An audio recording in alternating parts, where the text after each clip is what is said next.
ഹരി ഓം. എല്ലാ സജ്ജനങ്ങൾക്കും സസ്നേഹ പ്രണാമം.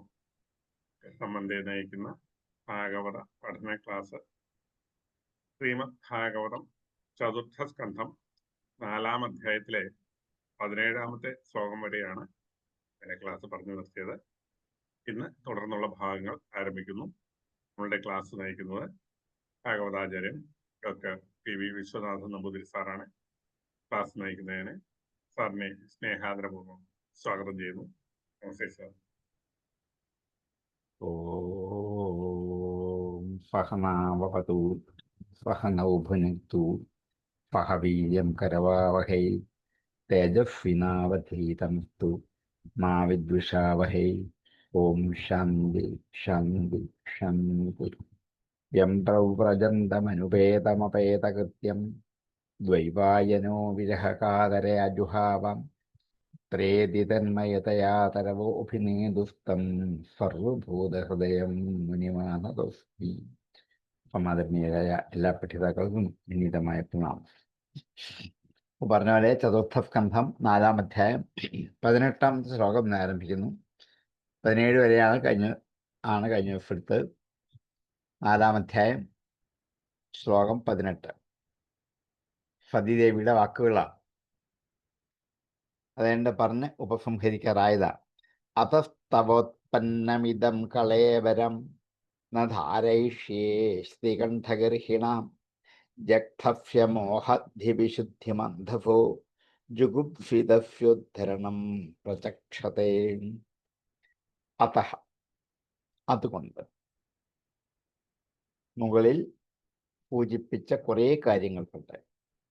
അജ്ഞനാണ്, അറിവില്ലാത്തവനാണ്, മഹാത്മാക്കളെ തിരിച്ചറിയാൻ പറ്റാത്തവനാണ്, മറ്റുള്ളവരെ കളിയാക്കാൻ വേണ്ടി മാത്രം ജീവിതം ഉപയോഗിക്കുന്നവനാണ് എന്ന് ദക്ഷനെക്കുറിച്ചും ദക്ഷന്റെ അനുയായികളെക്കുറിച്ചും കണക്കറ്റ് അധിക്ഷേപിച്ച് വാക്കുകൾ ഉപസംഹരിക്കാൻ.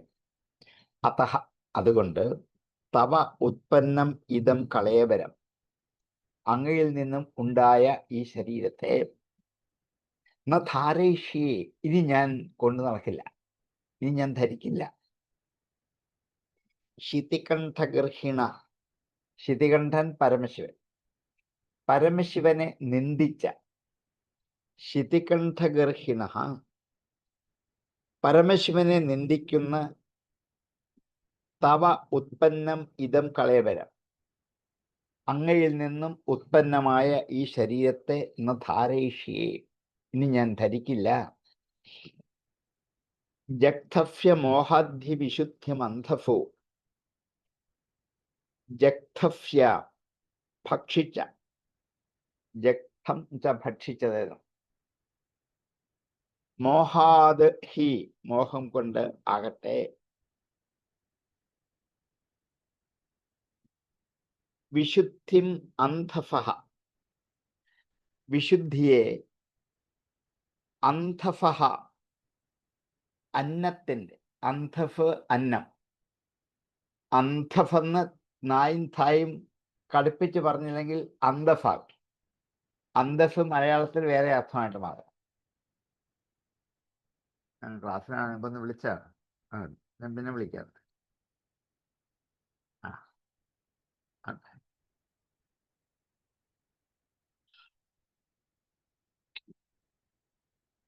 ജഗ്ധഫ്യ മോഹാദ്ധ്യ വിശുദ്ധിം അന്ധഫോ, ജഗ്ധഫ്യ അന്ധഫഃ ഭക്ഷിച്ച അന്നത്തിനെ, വിശുദ്ധിം വിശുദ്ധിയെ, ജുഗുപ്സിതഫ്യ ജുഗുപ്സിതം നിന്ദ്യമായ, ജഗ്ധഫ്യ ജുഗുപ്സിതഫ്യ അന്ധഫ ഭക്ഷിച്ച നിന്ദ്യമായ അശുദ്ധമായ അന്നത്തിൻ്റെ ഉദ്ധരണം പുറത്തേക്ക് കൊണ്ടുവരൽ, ഛർദിക്കൽ, ഉദ്വമനം. ഉദ്വമനമാണ് ഉദ്ധരണം, പുറത്തേക്ക് കൊണ്ടുവരൽ.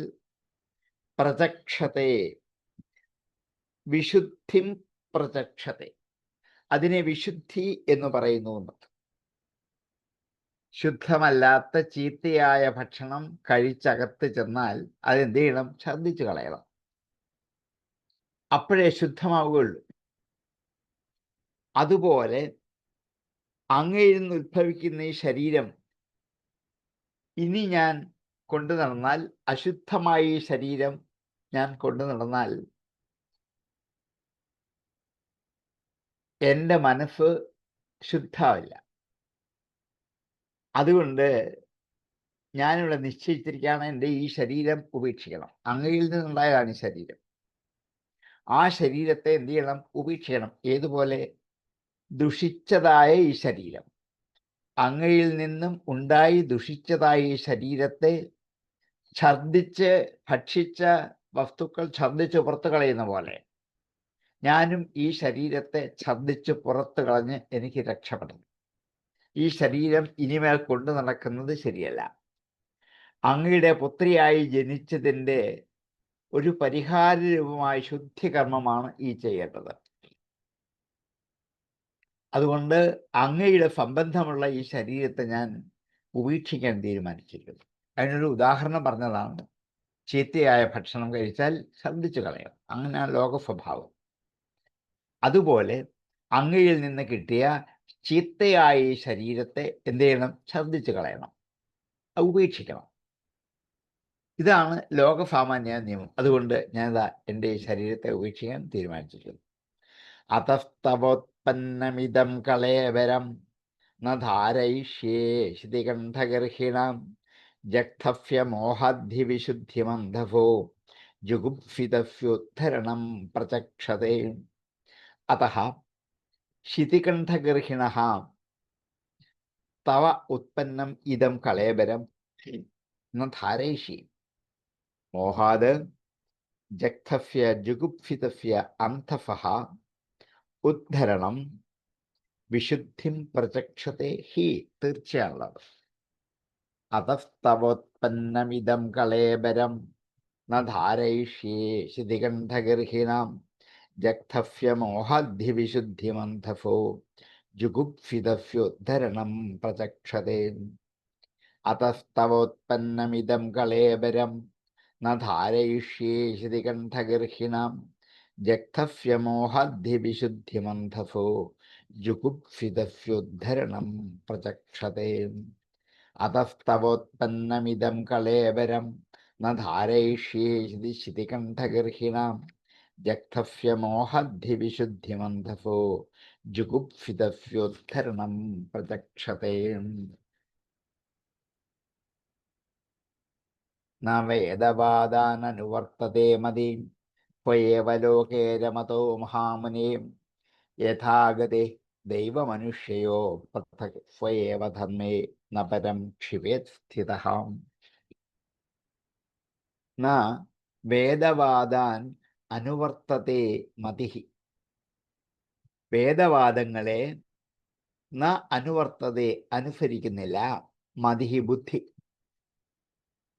മതിഃ വേദവാദാൻ ന അനുവർത്തതേ. ബുദ്ധി വേദവാദങ്ങളെ എന്ത് ചെയ്യുന്നില്ല? അനുസരിക്കുന്നില്ല. സ്വ ഏവ ലോകേ രമതോ മഹാമുനേഹി. സ്വന്തം ലോകത്ത് തന്നെ, സ്വരൂപമായ ലോകത്തിൽ, അതേതാണ്? ആനന്ദം. ആനന്ദമാണ് സ്വരൂപം. സ്വകീയമായ സ്വന്തമായ രൂപം ആനന്ദമാണ് എന്ന് പറയുന്ന സുഖമാണ്. ആ ആനന്ദത്തിൽ തന്നെ രമതോ മഹാമുനേഹി, രമിക്കുന്ന മഹാമുനികൾക്ക്, സ്വന്തമായ ആനന്ദത്തിൽ തന്നെ രമിക്കുന്ന മഹാമുനിയുടെ മതി ബുദ്ധി. സ്വലോകേ ഏവ രമതോ മഹാമുനേഹി മതിഃ വേദവാദാൻ അനുവർത്തതേ. അതുകൊണ്ട് യഥാഗതി ദൈവമനുഷ്യോ പൃഥക്. ദൈവമനുഷ്യോഹോ, ദൈവങ്ങളുടെയും മനുഷ്യരുടെയും ഗതി ഗമനം യഥാ പൃഥക് വെവ്വേറെ ആയിരിക്കുന്നത് പോലെ സ്വധർമ്മേ ഏവ സ്ഥിതഃ, സ്വധർമ്മത്തിൽ മാത്രം സ്ഥിതി ചെയ്യുന്നവനായിട്ട് പരം അന്യനെ നക്ഷിപേത്, ക്ഷേപിപ്പിക്കരുത്, ചലിപ്പിക്കരുത്. ഇവിടെ ഒരു ചോദ്യത്തിന് മറുപടിയാണ് ഈ ശ്ലോകം. മകളുടെ ഭർത്താവായ ശിവൻ പദത്തിൽ വെച്ച് എന്നെ മാനിക്കേണ്ടതല്ലേ വാസ്തവത്തിൽ? അത് ചെയ്യാതിരുന്നുകൊണ്ടല്ലേ ഞാൻ ശിവനെ നിന്ദിച്ചത്? അതുകൊണ്ട് എന്നിൽ മാത്രം അതിന് ദോഷം ആരോപിക്കുന്നത് ശരിയല്ലല്ലോ എന്നാണ് ദക്ഷൻ വിചാരിക്കുന്നതെങ്കിൽ, ദക്ഷന്റെ മനസ്സിൽ ഒരു വിചാരം ആവിഷ്കരിച്ചിട്ട് അതിന് മറുപടി പറയാണ് സതി. ഇതിൽ ഞാൻ മാത്രമല്ല കുറ്റക്കാരൻ. എൻ്റെ മകളുടെ സ്ഥാനത്താണ് ഇവിടെ പരമശിവൻ മരുമകനായി നിൽക്കുന്നത്. സ്വാഭാവികമായിട്ടും എന്നെ ബഹുമാനിക്കണം, ആദരിക്കണം. അത് ചെയ്യാതെ പോയ ഒരു ന്യൂനത, കുറവ് അദ്ദേഹത്തിനും ഇല്ലേ? അതെന്താ എല്ലാവരും മറന്നു പോവുക? എന്നെ മാത്രം വഴി പറയുന്നത് അത് ശരിയല്ലല്ലോ എന്നാണെങ്കിൽ, സ്വരൂപാനന്ദത്തിൽ ഉറച്ചു നിൽക്കുന്ന, അതിൽ മാത്രം നിരന്തരം രമിച്ചു നിൽക്കുന്ന ആത്മാരാമന്മാരായ ഋഷിമാർ വേദവിധികളെ അനുസരിക്കാൻ വേണ്ടിയുള്ള കിങ്കരന്മാരല്ല. വേദത്തെ ഓരോ വാക്കുകളും അക്ഷരം പ്രതി അനുസരിക്കാനുള്ളവരല്ല. കാരണം ത്രൈഗുണ്യ വിഷയാ വേദാഹ എന്ന് ഗീത പറയും. വേദങ്ങൾ ത്രൈഗുണ്യ വിഷയങ്ങളാണ്. സത്വരജസ് തമസുകൾ എന്ന 3 വിഷയങ്ങൾ വേദങ്ങളിലുണ്ട്. നിസ്ത്രൈഗുണ്യോ ഭവ അർജുന. അർജുന, നീ ഈ ത്രിഗുണ അതീതനാവണം, വേദങ്ങൾക്ക് അപ്പുറത്താവണം, ഗുണാതീതനായി ഭവിക്കുക എന്നാണ് ഗീതാവാക്യത്തിൻ്റെ സ്വാരസ്യവും. അങ്ങനെയാണെങ്കിൽ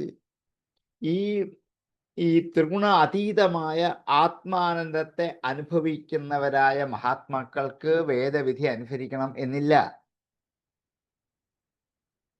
സ്വകീയമായ ആനന്ദാനുഭൂതിയിൽ രമിച്ച് അതിൽ തന്നെ ചേർന്ന് കഴിയുന്ന മഹാമുനിമാർക്ക് വേദവാദങ്ങളെ അനുസരിക്കണം, അനുവർത്തിക്കണം എന്നില്ല. മഹാജ്ഞാനികൾ അതിനെ അനുസരിക്കാറില്ല. അതുകൊണ്ട് അത് ഏതുപോലെയാണ്? ദേവന്മാർ ആകാശത്തിൽ സഞ്ചരിക്കുന്നു, മനുഷ്യർ ഭൂമിയിലും സഞ്ചരിക്കുന്നു, അല്ലേ? മനുഷ്യർ ഭൂമിയിലും ദേവന്മാർ ആകാശത്തിലുമാണ്. സ്വധർമ്മത്തിലിരിക്കാനല്ലാതെ മറ്റുള്ളവരെ അധിക്ഷേപിക്കാൻ ആർക്കും അധികാരമില്ല.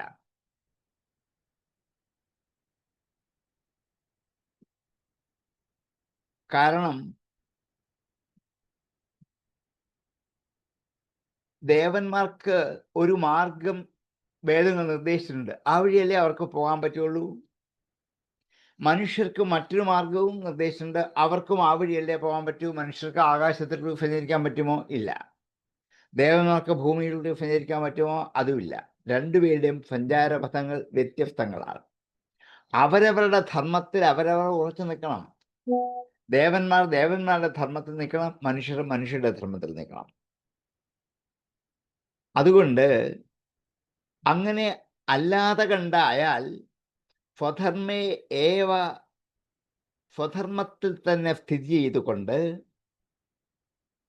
പരം മറ്റുള്ളവരെ നക്ഷിപേത്, മറ്റുള്ളവരെ ചലിപ്പിക്കരുത്, അവർക്ക് സ്ഥാനഭ്രംശനം ഉണ്ടാക്കരുത്.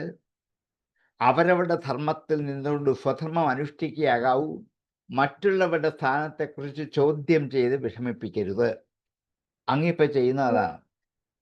അങ്ങ് പറഞ്ഞില്ലേ, എനിക്ക് മാത്രമല്ല ശിവന് ഇതിൽ കുറ്റമില്ലേ എന്ന്. അവരവരുടെ കാര്യം അവരവർ നോക്കിയാൽ മതി. സ്വധർമ്മം അനുഷ്ഠിക്കുകയാണ് വേണ്ടത്. മറ്റുള്ളവർ എന്ത് ചെയ്യുന്നു എന്നും കണ്ടറിഞ്ഞിട്ട് എൻ്റെ പക്ഷം ന്യായീകരിക്കാൻ ശ്രമിക്കുന്ന ഇന്നത്തെ രാഷ്ട്രീയക്കാരുടെ ഒരു ശൈലിയാണ്. കാരണം തന്നിലല്ല കുറ്റം എന്ന് സ്ഥാപിക്കാണ്ട് മറ്റുള്ളവരിലേക്ക് എത്തിക്കുക.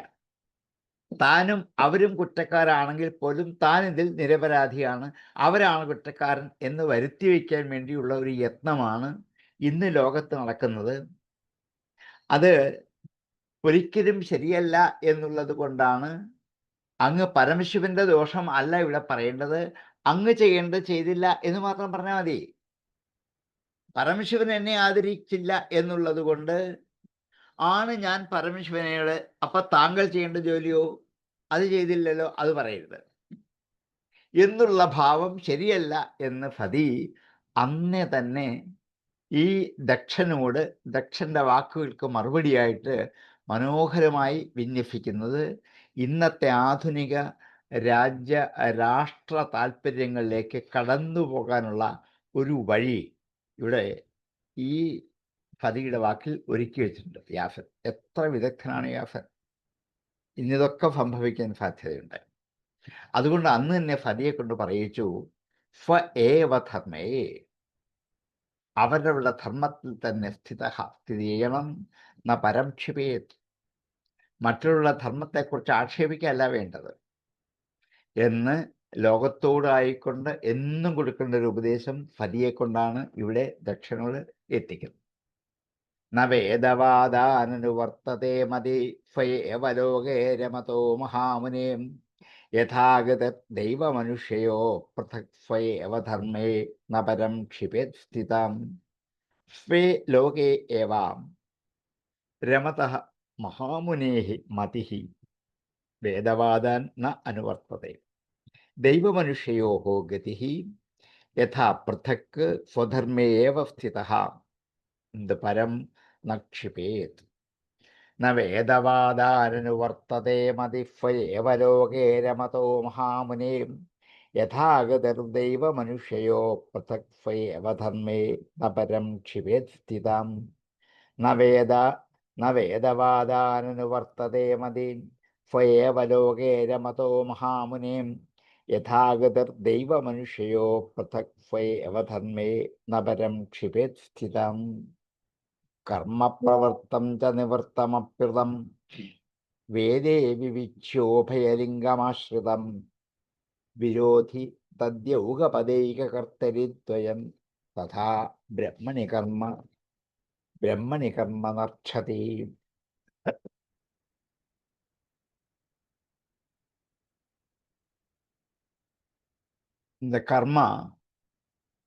കർമ്മം രണ്ട് തരത്തിലാണ്. പ്രവൃത്തം, നിവൃത്തം എന്ന് രണ്ട് തരത്തിൽ കർമ്മമുണ്ട്.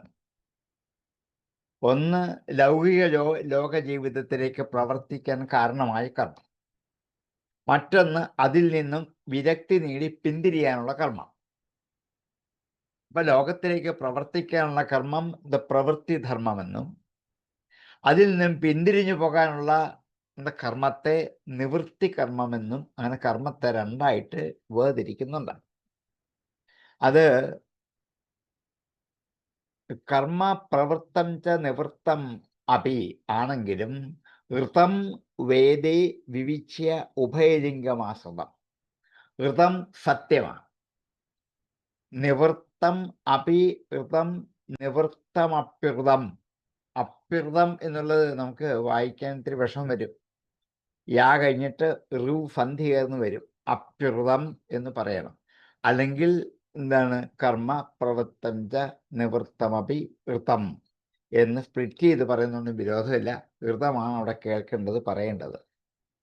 അപ്പം ഋതം ആ സത്യം വേദത്തിൽ വിവിച്യ വേർതിരിച്ചിട്ട് ഉഭയലിംഗം രണ്ട് തരത്തിലുള്ള ലക്ഷണത്തെയും അംഗീകരിച്ചിരിക്കുന്നു. വേദം രണ്ടിനെയും അംഗീകരിച്ചിരിക്കുകയാണ്. സത്യമായ വേദത്തിൽ പ്രവൃത്തവുമുണ്ട്, നിവൃത്തവുമുണ്ട്. പ്രവൃത്ത കർമ്മവുമുണ്ട്, നിവൃത്ത കർമ്മവുമുണ്ട്. ഉഭയലിംഗം ആശ്രിതം. രണ്ട് ലിംഗത്തെയും രണ്ട് കാരണത്തെയും രണ്ട് തരത്തിലുള്ള കർമ്മത്തെയും ആശ്രയിച്ചിരിക്കുന്നു. വിരോധി തത് യൗഗപദൈകകർത്തരി. വിരോധിയോ തത് യൗഗപദൈകകർത്തരി. യൗഗപദ് ഏകകർത്തരി, യൗഗപദൈകകർത്തരി. യൗഗപദ് ഒരേ സമയത്ത് ഒരു കാലത്ത് ഒരു ദിക്കിൽ ഒരിടത്ത് ഒന്നിച്ചു കുടിച്ചതിന് പേരാണ് യൗഗപദ്യം എന്ന്. അതുകൊണ്ട് തത് യൗഗപദ് ഏകകർത്തരി, ഒരു കർത്താവിൽ തന്നെ ഒന്നിൽ തന്നെ രണ്ടും കൂടി ഏകകാലത്തിൽ ഒന്നിച്ചു ചേർന്നിരിക്കുന്ന അവനിൽ ദ്വയം രണ്ടും യഥാ വിരോധി. എങ്ങനെയാണോ വിരോധിയായിട്ട് നിൽക്കുന്നത്. തഥാ അതുപോലെ ബ്രഹ്മണി ബ്രഹ്മത്തിൽ കർമ്മ ന വൃക്ഷതി കർമ്മത്തെ പ്രാപിക്കുന്നില്ല. ഒരാളിൽ ഇത് രണ്ടും കൂടി ഒരേ സമയത്തിരിക്കും. നിവൃത്തിയുമുണ്ട്, പ്രവൃത്തിയുമുണ്ട്. ഇത് പരസ്പരം വിരുദ്ധമായതാണ്. പക്ഷേ രണ്ടും കൂടി ഒരാളിൽ വന്നാൽ ആ വിരോധം പരിഹരിക്കപ്പെടും എന്ന് മാത്രമല്ല, വിരുദ്ധമായത് അവരെ ബാധിക്കില്ല.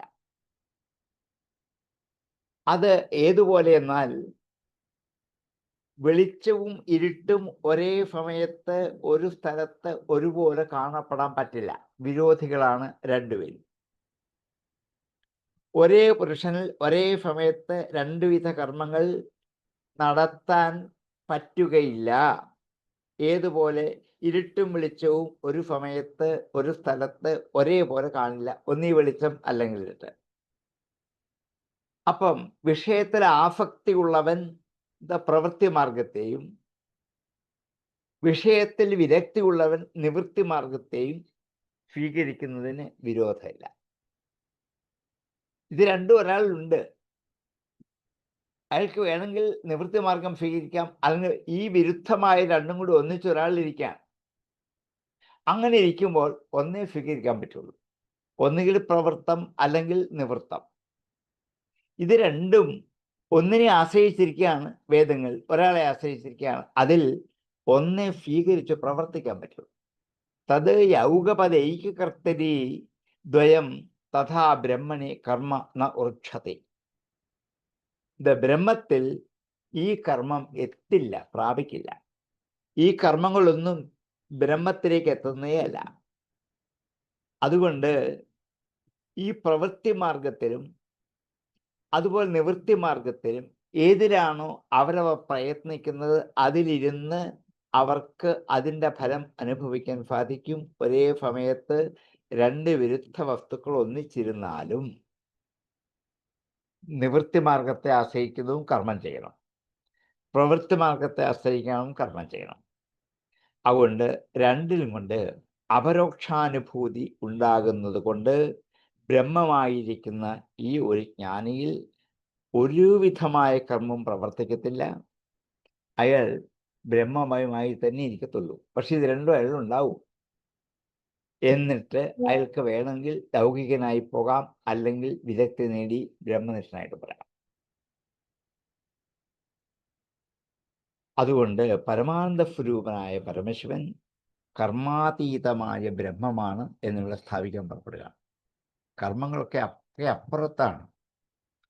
അങ്ങനെയുള്ള ഒരാൾ ഈ കർമ്മം ചെയ്തില്ല എന്ന് പറയുന്നത് ആക്ഷേപമല്ലല്ലോ.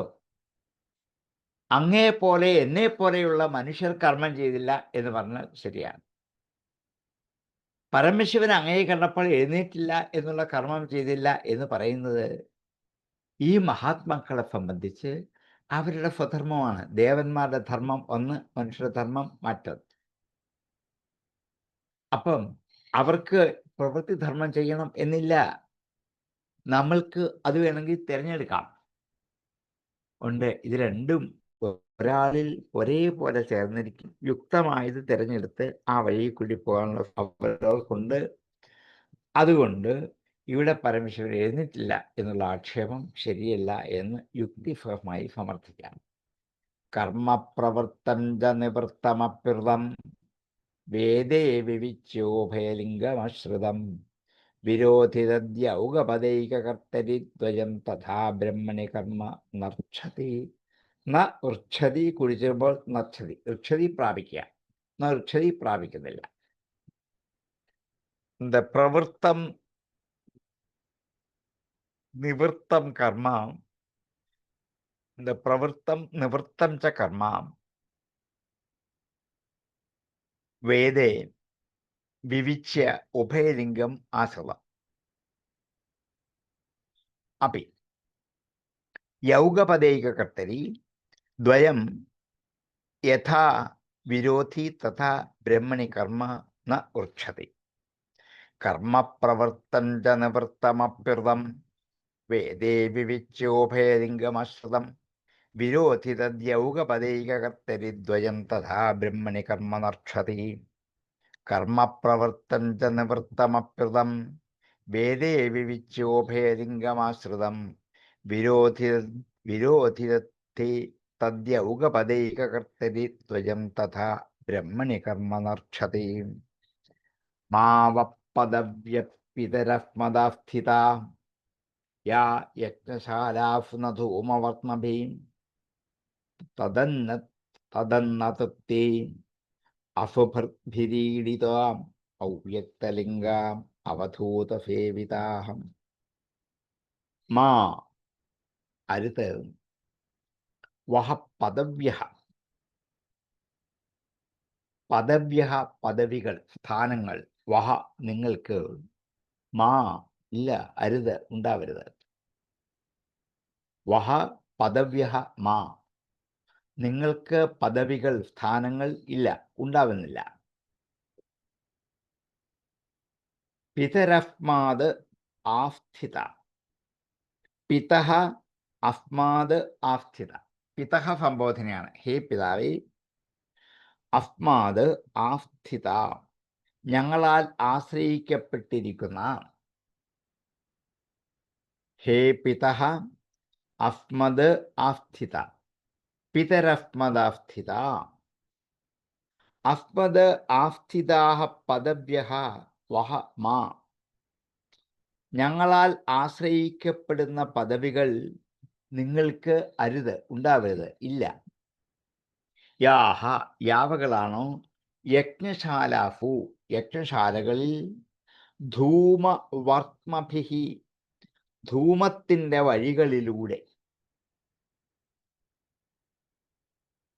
യജ്ഞശാലകളിൽ ധൂമത്തിൻ്റെ വഴികളിലൂടെ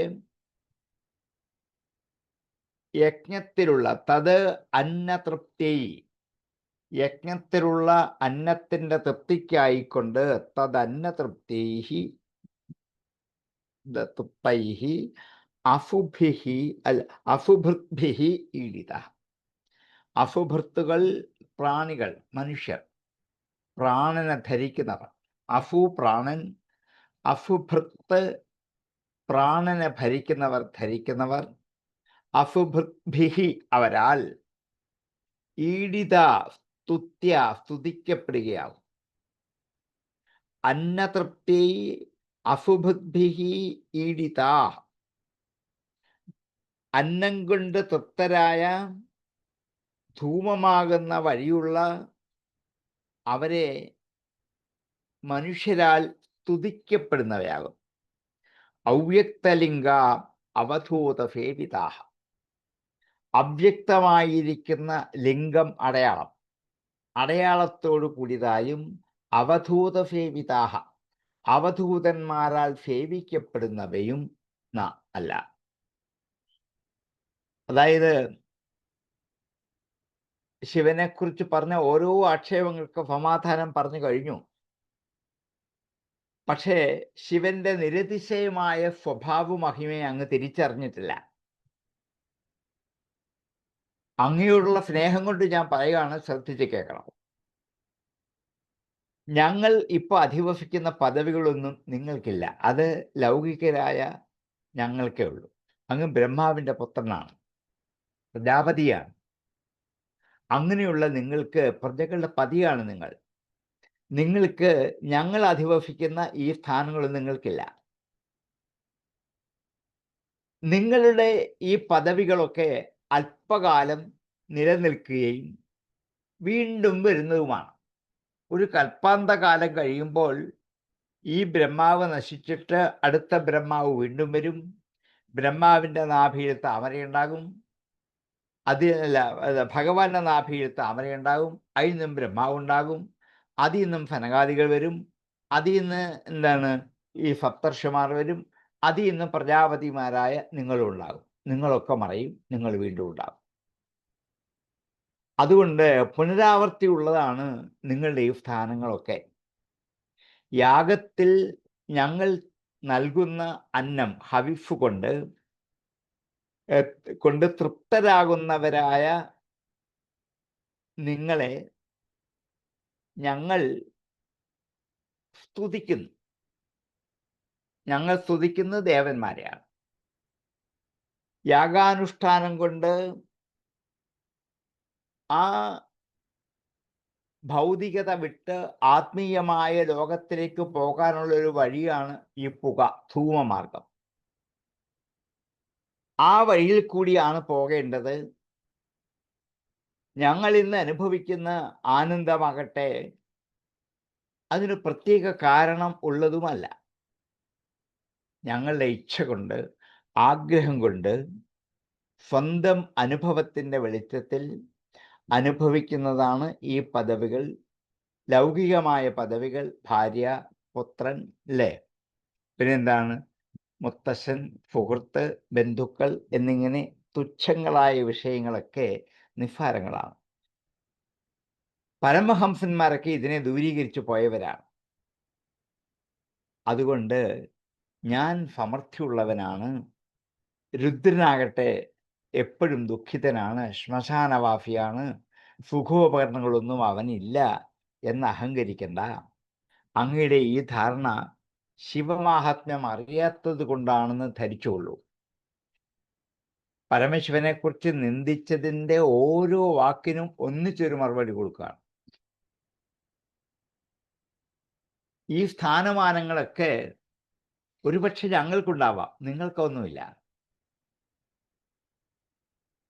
അങ്ങിപ്പോൾ എൻ്റെ പിതാവാണെന്നും ഞാൻ അങ്ങയുടെ പുത്രിയാണെന്നും അഭിമാനിക്കുന്നത് ഈ സ്ഥാനത്തിരിക്കുന്നതുകൊണ്ട് മാത്രമാണ്.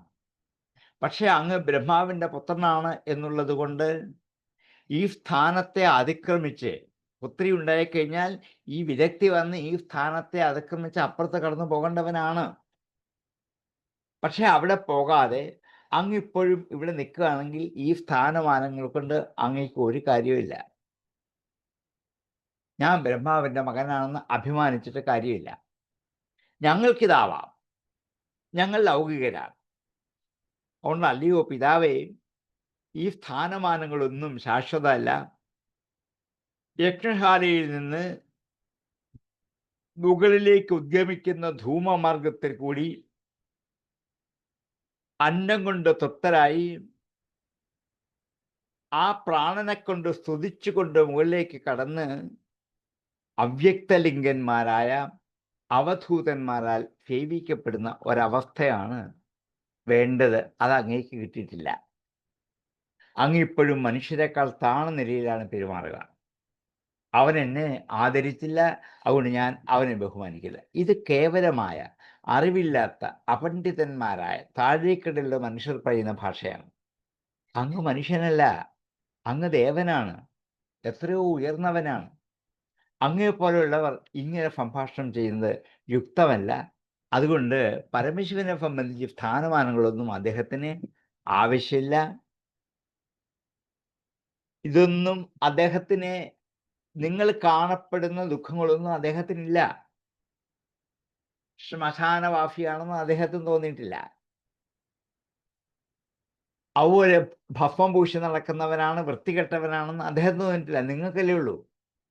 നിങ്ങൾക്ക് കാണുമ്പോൾ അങ്ങ് തോന്നുക. ഇതൊന്നും അദ്ദേഹത്തിന്, കാരണം അദ്ദേഹത്തിന് ഈ ഭോഗം കൊണ്ട് സമൃദ്ധിയാകുന്നവനല്ല. നിങ്ങൾക്കതല്ല. നിങ്ങൾ ഭോഗം കൊണ്ട് സമൃദ്ധി നേടാൻ ആഗ്രഹിക്കുന്നവരാണ്.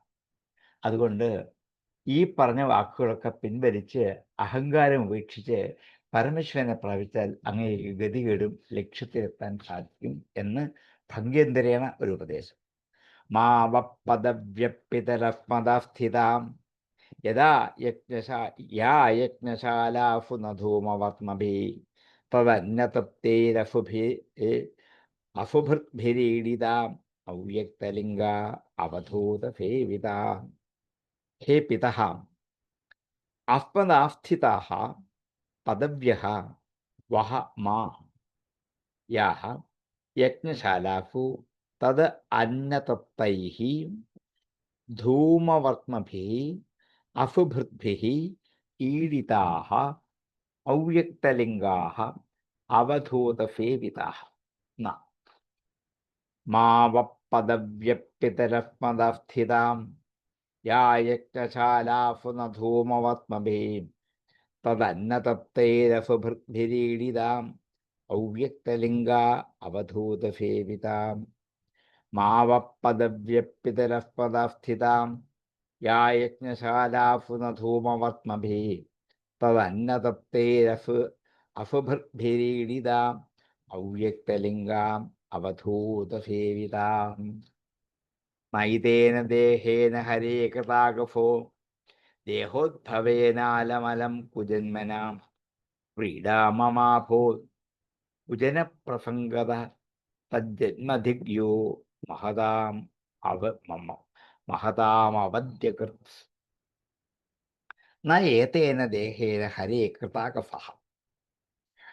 ഹരേ, ഹരനിൽ, ഹര എന്നുള്ളത് സപ്തമിയാണ്. ഹരനിൽ നമ്മൾ ഇപ്പൊ പറയുന്ന ഹരേ രാമ ഹരേ കൃഷ്ണന്റെ ഹരയല്ല, അത് സംബോധനയാണ്.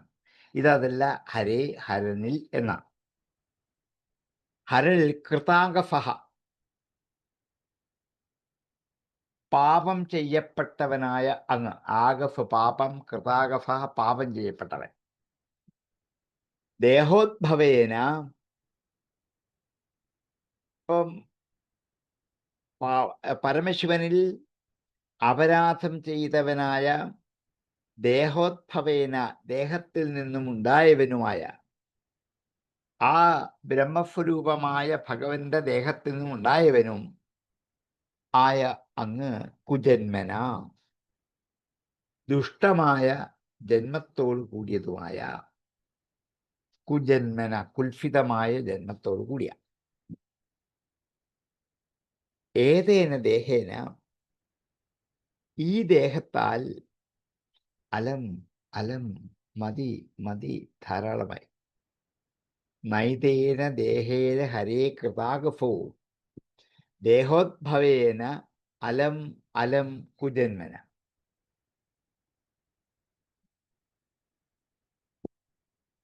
ഈ ശരീരം കൊണ്ട്, ദുഷ്ടമായി ജനിച്ച ഈ ശരീരം കൊണ്ട് എനിക്ക് എന്തു ഫലം?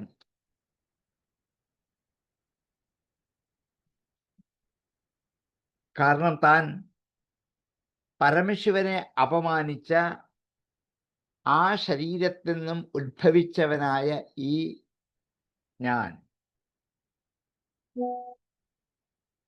ഇനിയും ചെയ്യേണ്ടത് ശരീരത്യാഗമാണ്. അത് ചെയ്തില്ലെങ്കിൽ ഞാനിവിടെ അപരാധിയാകും. അതുകൊണ്ട് ശരീരത്തെ ഞാൻ ത്യജിക്കാൻ ഉപേക്ഷിച്ചു. വ്രീഡ മമ അഭൂത് കുജനപ്രസംഗത. മമ വ്രീഡ അഭൂത്, എനിക്ക് ലജ്ജയുണ്ടാകും. വ്രീഡ ലജ്ജ. കുജനപ്രസംഗത, ദുഷ്ടജനത്തെക്കുറിച്ചുള്ള പ്രസംഗം, അവരെക്കുറിച്ചുള്ള സംബന്ധം, അതുകൊണ്ട് എനിക്ക് ലജ്ജയുണ്ടാകും. ദുഷ്ടന്മാരുമായി സംസർഗമുണ്ടായതിൽ എനിക്ക് ലജ്ജയുണ്ടാകും. തത് ജന്മ ധിക്, ആ ജന്മം കഷ്ടമാണ്. യോ മഹതാം അവദ്യകൃത്, മഹതാം മഹാത്മാക്കൾക്ക്, അവദ്യകൃത്ത് അപരാധം ചെയ്യുന്നവൻ. അവദ്യം അപരാധം, അവദ്യകൃത്ത് അപരാധം ചെയ്യുന്നവൻ.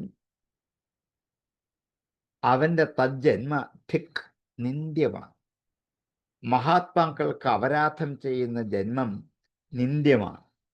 അത് ഓർത്തിട്ട് മമ വ്രീഡ അഭൂത് കുജനപ്രസംഗത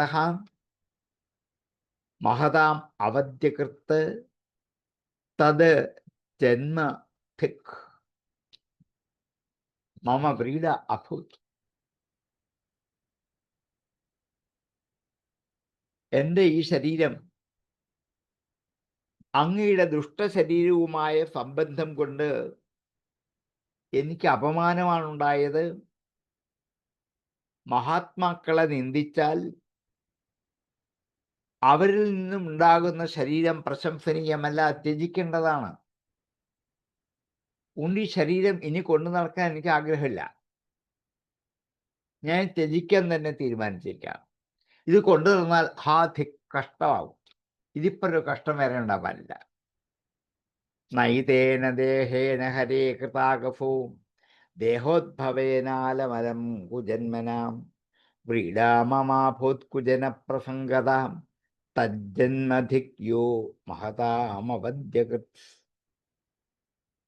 ഹരേ കൃതാഗഫഃ ദേഹോദ്ഭവേന കുജന്മന ഏതേന ദേഹേന അലം അലം കുജന പ്രസംഗതഃ മമ വ്രീഡ അഭൂത് യഹ മഹതാം അവദ്യകൃത് തജ്ജന്മ ധിക്.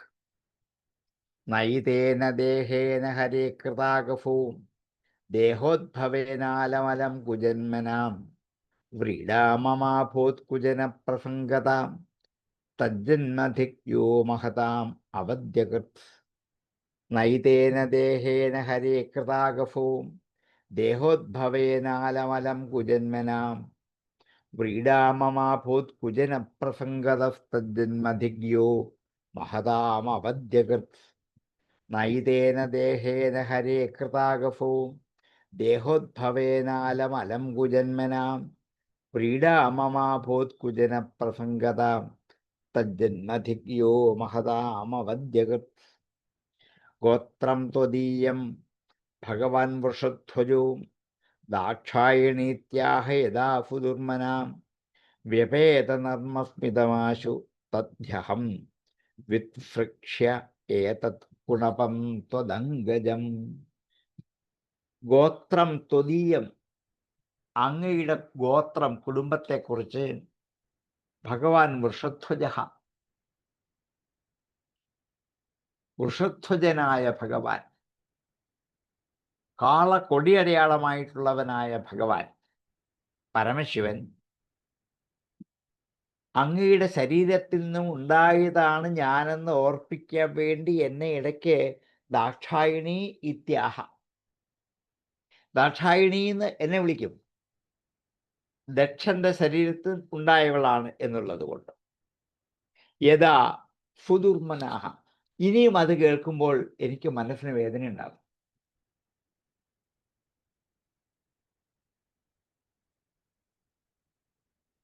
ഒരു പക്ഷെങ്കിൽ ഇവിടെ യക്ഷന്റെ ഒരു ചിന്ത ന്യായീകരിക്കാം. എൻ്റെ അടുത്ത് വന്നപ്പോൾ അപമാനമാണ് ഉണ്ടായതെങ്കിൽ തിരിച്ച് ശിവന്റെ അടുത്ത് പോയി എന്നോളൂ, താമസിച്ചോളൂ. എന്തിനാ എൻ്റെ അടുത്തേക്ക് വരുന്നു?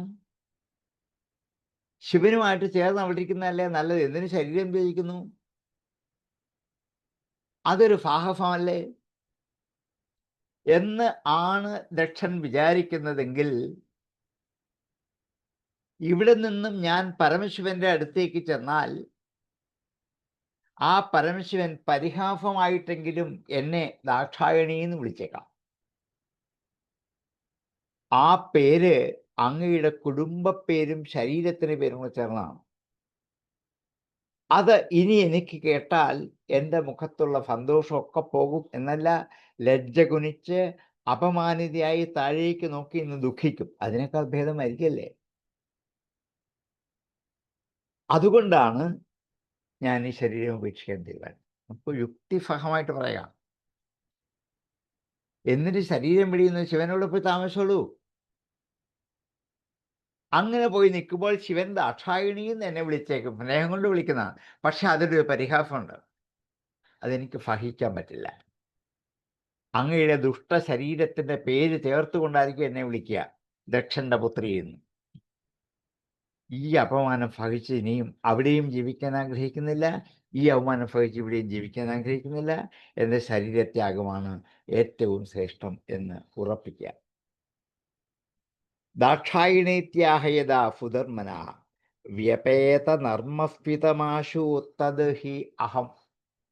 വ്യപേതം ച പൊയ്പോയ, ഇല്ലാതായ, നർമ്മസ്മിതം ഫലിതപരിഹാസം കൊണ്ടുണ്ടാകുന്ന ഒരു ചിരി എന്നിൽ നിന്ന് നഷ്ടപ്പെട്ടു പോകും. ഇത് കേട്ടാൽ എനിക്ക് ചിരി വരില്ല. അത് വ്യപേത നർമ്മസ്മിതം ആശു തത് ഹി അഹം തദ്ഹം. അതുകൊണ്ട് തന്നെ ഞാൻ വിത്സൃക്ഷ്യ, ഉപേക്ഷിച്ചിട്ട്, ഏതത് കുണപം, ഈ ശരീരം, ഈ കുണപത്തെ, ശരീരത്തെ, ത്വത് അംഗജം, അങ്ങയുടെ ശരീരത്തിൽ നിന്ന് ജനിച്ച എൻ്റെ ഈ ശരീരത്തെ ഇനി ഞാൻ കൊണ്ടു നടക്കില്ല. വിത്സൃക്ഷ്യ, അത് ഞാൻ ഉപേക്ഷിക്കാൻ തന്നെ തീരുമാനിച്ചിരിക്കുകയാണ്. കാരണം ഈ ക്ലേശം വഹിച്ചുകൊണ്ട് ദക്ഷന്റെ പുത്രിയാണെന്നുള്ള ശരീരത്തെ ചുവന്നുകൊണ്ട് ശവപ്രായമായി ഇനിയും നിൽക്കാൻ എനിക്കാവില്ല. ദാക്ഷായണി എന്ന് വിളിച്ചാൽ ഇതുവരെ എനിക്ക് സന്തോഷമായിരുന്നു. ഇനി മുതൽ ദാക്ഷായണി എന്നുള്ള വാക്ക് കേട്ടാൽ എൻ്റെ മനസ്സിൽ ക്ഷോഭമുണ്ടാകും, പുഞ്ചിരി ഉണ്ടാവില്ല, സ്മിതമുണ്ടാവില്ല, കടുത്ത വിദ്വേഷമായിരിക്കും എൻ്റെ ഉള്ളിലുണ്ടാവുക. അത് കേൾക്കാൻ ഞാൻ എന്തിനേയും തിരിച്ചങ്ങോട്ട് പോവുക? വ്യപേത നർമ്മ, അവിടെ വ്യപേതന എന്നല്ല, വ്യപേത നർമ്മ സ്മിതം ആശു തത് ഹി അഹം തദ്ഹം വിത്സൃക്ഷ്യ, ഉപേക്ഷിച്ചിട്ട് ത്വദംഗജം ഏതത് കുണപം, അങ്ങയുടെ ശരീരത്തിൽ നിന്ന് കിട്ടിയിരിക്കുന്ന ഈ കുണപത്തെ, ഈ ജഡമായ ശരീരത്തെ ഞാനിതാ ഉപേക്ഷിക്കാൻ തീരുമാനിച്ചിരിക്കുന്നു. ഗോത്രം ത്വദീയം ഭഗവാൻ വൃഷധ്വജോ ദാക്ഷായണീത്യാഹയദാ ഫുദുർമനാം വ്യപേത നർമ്മസ്മിതമാശുതധ്യഹം വിത്സൃക്ഷ്യ ഏതത് കുണപം ത്വദംഗജം. ഹേ ഭഗവൻ, അല്ല, ഭഗവാൻ വൃഷധ്വജ യഥാ ദാക്ഷായണി ഇതി ത്വദീയം ഗോത്രം ആഹ തദാ അഹം വ്യപേത നർമ്മസ്മിതം സുദുർമനാഹ അസ്മി ത്വദംഗജം ഏതത് കുണപം വിത്സൃക്ഷ്യേ. ഗോത്രം ത്വദീയം ഭഗവാൻ വൃഷധ്വജോ ദാക്ഷായണീത്യാഹ യഥാ ഫുദുർമനാം വ്യപേത നർമ്മസ്മിതമാശുതധ്യഹം വിത്സൃക്ഷ്യ ഏതത് കുണപം ത്വദംഗജം. ഗോത്രം ത്വദീയം ഭഗവാൻ വൃഷധ്വജോ ദാക്ഷായണീത്യാഹ യഥാ ഫുദുർമനാഹ വ്യപേത നർമ്മസ്മിതമാശുതധ്യഹം വിത്സൃക്ഷ്യ ഏതത് കുണപം ത്വദംഗജം. ഗോത്രം ത്വദീയം ഭഗവാൻ വൃഷധ്വജോ ദാക്ഷായണീത്യാഹ യഥാ ഫുദുർമനാം വ്യപേത നർമ്മസ്മിതമാശുതധ്യഹം വിത്സൃക്ഷ്യ ഏതത് കുണപം ത്വദംഗജം.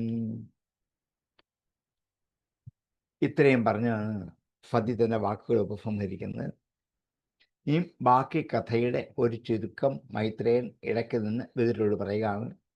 ഇത്യധ്വരേ ദക്ഷമനുദ്യ ശത്രുഹൻ ക്ഷിതാവുദീജിം നിഷഫാദശാന്തവാക് സ്പൃഷ്ട്വാ ജലം പീതദുകൂലസംവൃതാം നിമീല്യ ദൃഗ്യോഗപഥം സ്വമാവിശത്. ഇതി, ഇങ്ങനെ, അധ്വരേ യജ്ഞത്തിൽ, അധ്വരം യജ്ഞം, അധ്വരേ യജ്ഞത്തിൽ ദക്ഷനോട് അനൂദ്യ പറഞ്ഞിട്ട്, ദക്ഷനോട് പറഞ്ഞിട്ട് ശത്രുഹൻ എന്നുള്ള വിതുരരെ സംബോധന ഇതാണ്. ശത്രുക്കളെ ഹനിക്കാൻ കഴിവുള്ളവനായ ഹേ വിതുര. ശത്രുഹൻ, ശത്രുക്കളെ ഹനിക്കാൻ കഴിയുന്നവനായ ഹേ വിതുര. ഇത് അധ്വരേ ദക്ഷം അനൂദ്യ.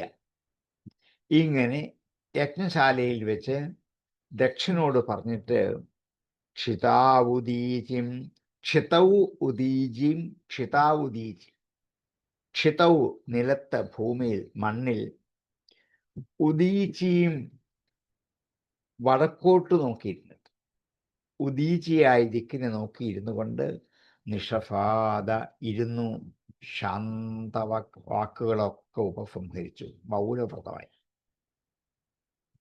അപ്പത്തിന് ഫതി താഴെ നിലത്ത് വാക്കുകൾ അടക്കി ഇരുന്നു, ശാന്തവാക്കായിട്ട്. സ്പൃഷ്ട്വ ജലം, വെള്ളം കയ്യിലെടുത്തിട്ട് സ്പർശിച്ചിട്ട്, കൈയും കാലും മുഖമൊക്കെ കഴുകിയിട്ട്, പീതദുകൂല സംവൃത, മഞ്ഞപ്പട്ട് ചുറ്റിക്കൊണ്ട്, പീതദുകൂലം പട്ട്, പീതദുകൂലം മഞ്ഞപ്പട്ട് ചുറ്റിക്കൊണ്ട്, സമൃത ചുറ്റിക്കൊണ്ട്, നിമീല്യ കണ്ണുകൾ അടച്ചിട്ട്, ദൃക് നോട്ടത്തെ അടച്ചിട്ട്, യോഗപഥം യോഗത്തിൻ്റെ വഴിയിലേക്ക് പ്രവേശിച്ചു.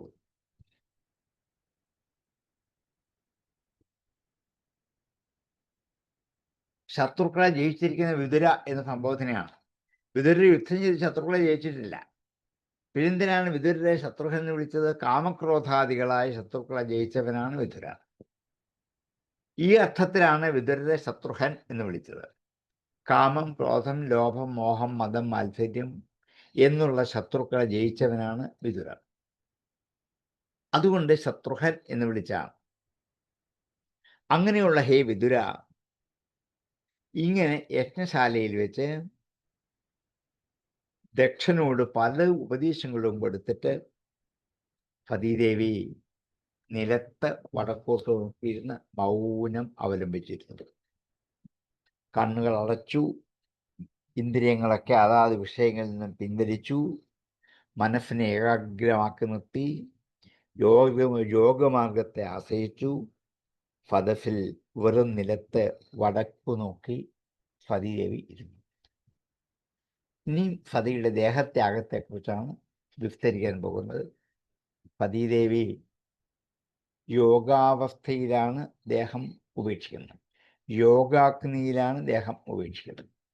പക്ഷെ അതിനെ യാഗാഗ്നിയാക്കി മാറ്റിയിട്ട് പിൽക്കാല വ്യാഖ്യാതാക്കളൊക്കെ ഈ യജ്ഞശാലയിൽ ചാടി മരിച്ചു എന്നാക്കി വെച്ചിട്ടുണ്ട്. പലരും വ്യാഖ്യാനം പറഞ്ഞു കേട്ടിട്ടുണ്ട്. യോഗാഗ്നിയിലല്ല, യാഗാഗ്നിയിലാണ് ദഹിച്ചത് എന്നാക്കി വെക്കും. നമ്മളൊക്കെ കണ്ണടച്ച് കേൾക്കും, ഓ ആയിക്കോട്ടെ, നമുക്ക് വിരോധമൊന്നുമില്ല, ഇവരുടെ ശരീരം ദഹിപ്പിച്ചാലും നമുക്ക് വിരോധമില്ല. യാഗാഗ്നിയല്ല, യോഗാഗ്നിയല്ല. പാർവതി ഈ പതി ദക്ഷനേക്കാൾ അറിവും പഠിപ്പും പാണ്ഡിത്യമുള്ളവളാണ്. ഈ ശരീരം യജ്ഞശാലയിലെ അഗ്നികുണ്ഡത്തിൽ ഹോമിക്കാനുള്ളതല്ല. അവിടെ ഹവിസ് മാത്രമേ ഹോമിക്കാൻ പറ്റുള്ളൂ, അല്ലെങ്കിൽ നെയ്യ്. ഇത് സതിക്കറിയാം. തൻ്റെ ശരീരം അവിടെ ഹോമിക്കാൻ ഉപയോഗിക്കുന്നതല്ല. അതുകൊണ്ട് യോഗാഗ്നിയിലാണ് തൻ്റെ ശരീരത്തെ ദഹിപ്പിക്കുന്നത്. അതുകൊണ്ട് അവൾ യോഗചര്യയിലേക്ക് പ്രവേശിച്ചു എന്ന് വിതുരർ നമ്മളെ വർണ്ണിച്ചു കേൾപ്പിച്ചാൽ അതെങ്ങനെ ആണെന്നും ഏത് വിധത്തിലാണ് ശരീരം ത്യജിച്ചെന്നും വിസ്തരിച്ച് പറഞ്ഞുകൊണ്ട് ഈ അധ്യായം വിതുരർ ഉപസംഹരിക്കുകയാണ്. നമുക്കെന്തായാലും തീരില്ല, നമുക്ക് ഈ ശ്ലോകങ്ങൾ വായിച്ചു നിർത്താം. ഇത്യധ്വരേദക്ഷമനുദ്യ ശത്രുഹൻ ക്ഷിതാവുദീചിം നിഷഫാദശന്തവക് സ്പൃഷ്ട്വാ ജലം പീതദുകൂലസംവൃതാം നിമില്യ ദീർഘയോഗപഥം സമാവിശൻ. ഹേ ശത്രുഹൻ, ഇതി അധ്വരേദക്ഷമനുദ്യ ജലം സ്പൃഷ്ട്വാ പീതദുകൂലസംവൃതാം ശാന്തവക് ദൃക്നിമീല്യ യോഗപഥം സമാവിശത് ക്ഷിതൗ ഉദീചിം നിഷഫാദ. ഇത്യധ്വരേദക്ഷമനുദ്യ ശത്രുഹൻ ക്ഷിതാ ഉദീചിം നിഷഫാദശന്തവക് സ്പൃഷ്ട്വാ ജലം പീതദുകൂലസംവൃതാം നിമീല്യ ദൃഗ്യോഗപഥം സമാവിശൻ. ഇത്യധ്വരേദക്ഷമനുദ്യ ശത്രുഹൻ ക്ഷിതാ ഉദീചിം നിഷഫാദശന്തവക് സ്പൃഷ്ട്വാ ജലം പീതദുകൂലസംവൃതാം നിമില്യ ദൃഗ്യോഗപഥം സമാവിശൻ. ഇത്യധ്വരേദക്ഷമനുദ്യ ശത്രുഹൻ ക്ഷിതാ ഉദീചിം നിഷഫാദശന്തവക് സ്പൃഷ്ട്വാ ജലം പീതദുകൂലസംവൃതാം നിമില്യ ദൃഗ്യോഗപഥം സമാവിശത്. അങ്ങനെ സതി യോഗപഥത്തിലേക്ക് പ്രവേശിച്ചു. ഇനിയും യോഗാനുഷ്ഠാനത്തിന് കുറച്ച് സമയം ആവശ്യമുള്ളതുകൊണ്ട് നമുക്ക് ഒരാഴ്ച സമയം കൊടുത്ത് അടുത്ത ആഴ്ചയിൽ നമുക്ക് ബാക്കി ഭാഗങ്ങളിലേക്ക് കിടക്കാം. ഉപസംഹരിച്ചതിന് ശേഷം ആർക്കെങ്കിലും സംശയമുണ്ടെങ്കിൽ ചോദിക്കാം. ഓം പൂർണ്ണമദ പൂർണ്ണമിദം പൂർണ്ണാത് പൂർണ്ണമുദച്യതേ പൂർണ്ണസ്യ പൂർണ്ണമാദായ പൂർണ്ണമേവാവശിഷ്യതേ. ഓം ശാന്തി ശാന്തി ശാന്തി.